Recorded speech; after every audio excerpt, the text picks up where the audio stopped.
Capítulo 28. O Senhor disse a Moisés: Mande chamar o seu irmão Arão e os filhos dele, Nadab, Abiú, Eleazar e Itamar. Separe-os do povo de Israel para que me sirvam como sacerdotes. Faça roupas de sacerdote para o seu irmão a fim de darem a ele dignidade e beleza. Chame todas as pessoas a quem eu dei habilidade e mande que façam as roupas de Arão, para que ele seja consagrado como meu sacerdote. Mande que façam um peitoral, um manto sacerdotal, uma sobrepeliz, uma túnica bordada, uma mitra e um cinto. Essas pessoas farão roupas de sacerdote para o seu irmão Arão e os filhos dele, a fim de que eles me sirvam como sacerdotes. Esses artesãos deverão usar fios de lã azul, púrpura e vermelha, fios de ouro e linho fino. Os artesãos farão um manto sacerdotal de fios de lã azul, púrpura e vermelha, de linho fino e de fios de ouro e o enfeitarão com bordados. Nas duas pontas do manto haverá duas alças que deverão ser presas nos dois lados do manto. O cinto que passará pela cintura do manto para prendê-lo será feito dos mesmos materiais do manto, formando com ele uma só peça. Pegue duas pedras de ágata e grave nelas os nomes dos filhos de Jacó. 6 nomes numa pedra e 6 nomes na outra, por ordem de idade. Escolha um bom ourives para gravar nas duas pedras os nomes dos filhos de Jacó e para montar as pedras em engastes de ouro. Coloque essas duas pedras nas alças do manto sacerdotal para representarem as 12 tribos do povo de Israel. Assim, Arão levará nos ombros esses nomes para que eu, o Senhor, sempre lembre do meu povo. Faça 2 engastes de ouro e 2 correntes de ouro puro entrelaçadas em forma de cordão, que você prenderá nos engastes. Faça um peitoral, que o grande sacerdote usará para descobrir a vontade de Deus. Como o manto sacerdotal, o peitoral também será feito de fios de lã azul, púrpura e vermelha e de linho fino, enfeitado com bordados. O peitoral será quadrado e dobrado em 2. Terá 1 palmo de comprimento e 1 palmo de largura. Coloque nele 4 carreiras de pedras preciosas. Na primeira carreira ponha um rubi, um topázio e uma granada. Na segunda carreira ponha uma esmeralda, uma safira e um diamante. A terceira carreira terá uma turquesa, uma ágata e uma ametista. A quarta carreira terá um berilo, um ônix e um jaspe. As pedras deverão ser montadas em engastes de ouro. Em cada uma dessas 12 pedras será gravado o nome de um dos filhos de Jacó para representar as 12 tribos de Israel. Com fios de ouro puro trançados faça cordões para o peitoral. Faça também 2 argolas de ouro e as prenda nas pontas da parte de cima do peitoral. Passe os 2 cordões de ouro nas 2 argolas. E prenda as 2 pontas dos cordões nos 2 engastes de ouro do peitoral, que serão presos nas 2 alças do manto, na parte da frente. Faça outras 2 argolas de ouro, que serão presas nas 2 pontas de baixo do peitoral, na borda do lado de dentro do manto.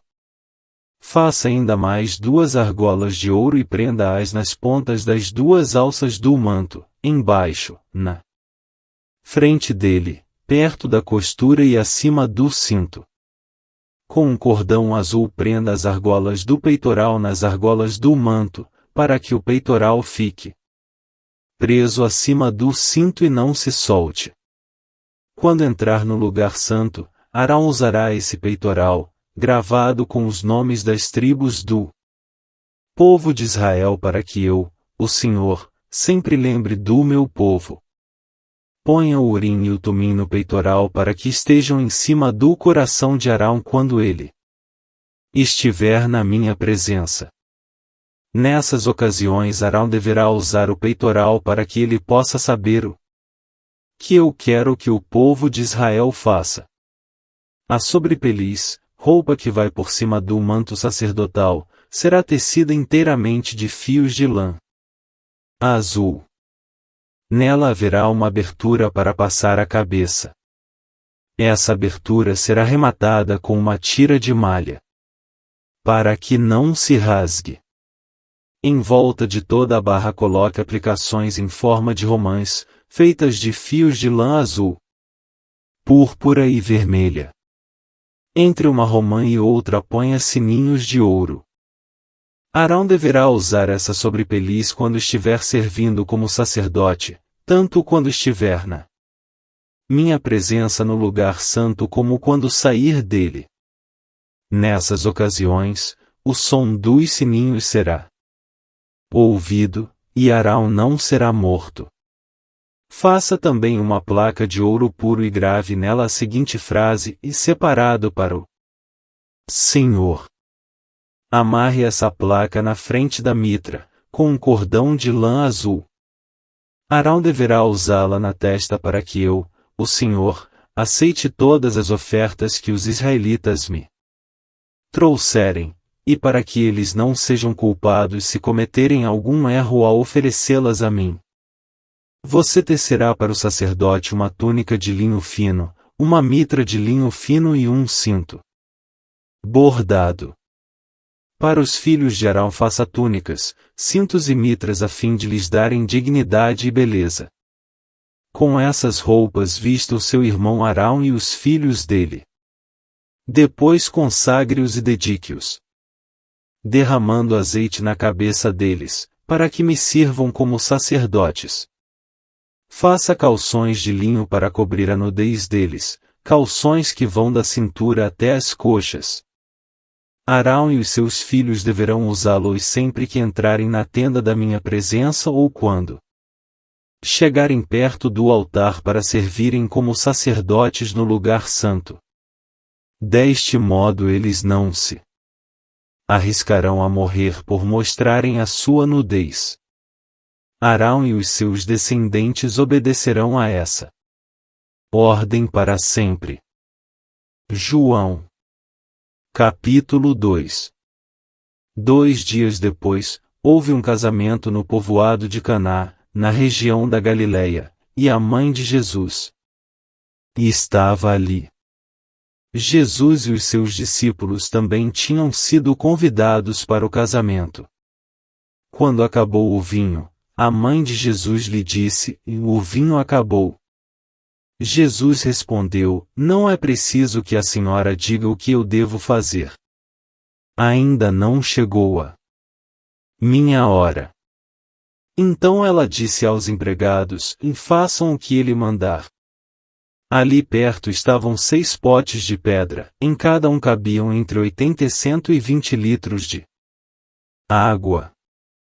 Os judeus usavam a água que guardavam nesses potes nas suas cerimônias de purificação. Jesus disse aos empregados: encham de água estes potes. E eles os encheram até a boca. Em seguida Jesus mandou: agora tirem um pouco da água destes potes e levem ao dirigente da festa. E eles levaram. Então o dirigente da festa provou a água, e a água tinha virado vinho.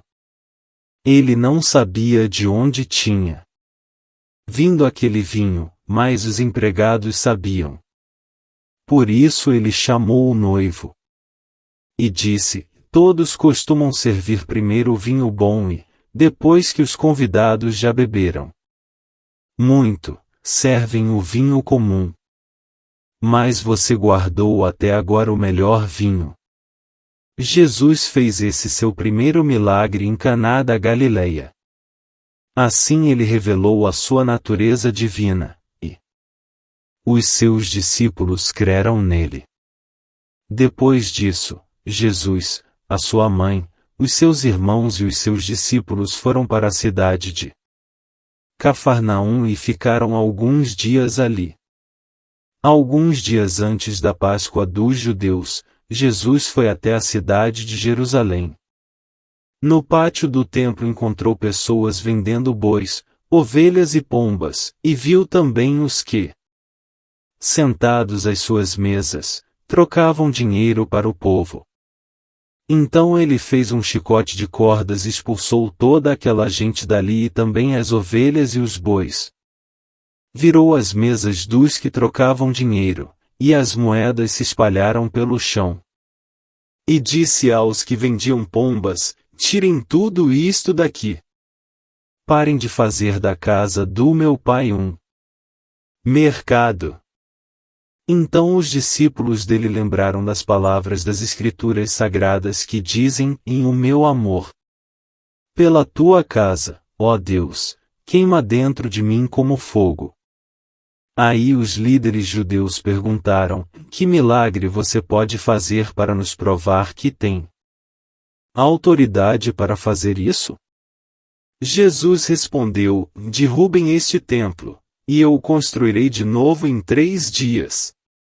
Eles disseram: na construção deste templo levou 46 anos, e você diz que vai construí-lo de novo em 3 dias?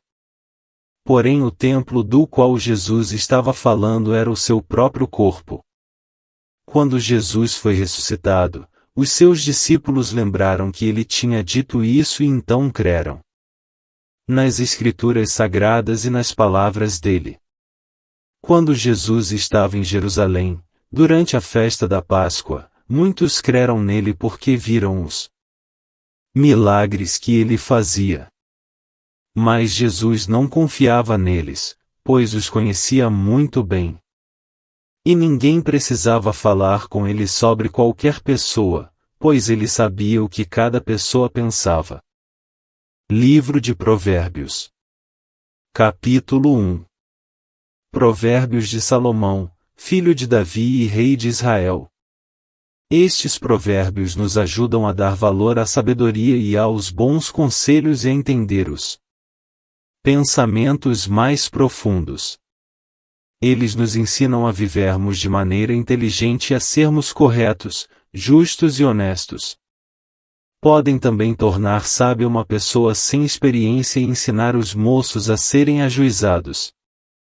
Estes provérbios aumentam a sabedoria dos sábios e orientam os instruídos, fazendo que entendam o significado escondido dos provérbios e dos ditados e compreendam os mistérios que os estudiosos procuram explicar. Para ser sábio, é preciso primeiro temer a Deus, o Senhor. Os tolos desprezam a sabedoria e não querem aprender. Meu filho, escute o que o seu pai ensina e preste atenção no que a sua mãe diz. Os ensinamentos deles vão aperfeiçoar o seu caráter, assim como um belo turbante ou um colar melhoram a sua aparência. Filho, se homens perversos quiserem tentar você, não deixe. Eles poderão dizer: venha, vamos matar alguém. Vamos nos divertir atacando pessoas inocentes. Estarão vivas e com saúde quando as encontrarmos, mas nós acabaremos com elas. Acharemos todo tipo de riquezas e encheremos as nossas casas com as coisas roubadas. Venha com a gente, que nós repartiremos o que roubarmos. Filho, não ande com gente dessa laia. Fique longe deles. Eles têm pressa de fazer o mal e estão sempre prontos para matar. Não adianta armar uma arapuca enquanto o passarinho estiver olhando. No entanto, esses homens estão preparando uma armadilha onde eles mesmos morrerão. O que acontece com quem fica rico por meio da violência é isto e acaba sendo morto. Escutem! A sabedoria está gritando nas ruas e nas praças, nos portões das cidades e em todos os lugares onde o povo se reúne. Ela está gritando alto, assim: gente louca! Até quando vocês continuarão nesta loucura? Até quando terão prazer em zombar da sabedoria? Será que nunca aprenderão? Escutem quando eu os corrijo. Eu darei bons conselhos e repartirei a minha sabedoria com vocês. Eu chamei e convidei, mas vocês não me ouviram e não me deram atenção. Vocês rejeitaram todos os meus conselhos e não quiseram que eu os corrigisse. Assim, quando estiverem em dificuldades, eu rirei e, quando o terror chegar, eu caçoarei de vocês. Zombarei de vocês quando o terror vier como uma tempestade, trazendo fortes ventos de dificuldades. Eu rirei quando estiverem passando por sofrimentos e aflições. Então vocês me chamarão, mas eu, a sabedoria, não responderei. Vão procurar por toda a parte, porém não me encontrarão. Vocês não quiseram a sabedoria e sempre se recusaram a temer a Deus, o Senhor. Não aceitaram os meus conselhos, nem prestaram atenção quando os corrigi. Portanto, receberão o que merecem e ficarão aborrecidos com as coisas que fizeram. Os tolos morrem porque rejeitam a sabedoria, os que não têm juízo são destruídos por estarem satisfeitos consigo mesmos. Mas quem me ouvir terá segurança, viverá tranquilo e não terá motivo para ter medo de nada.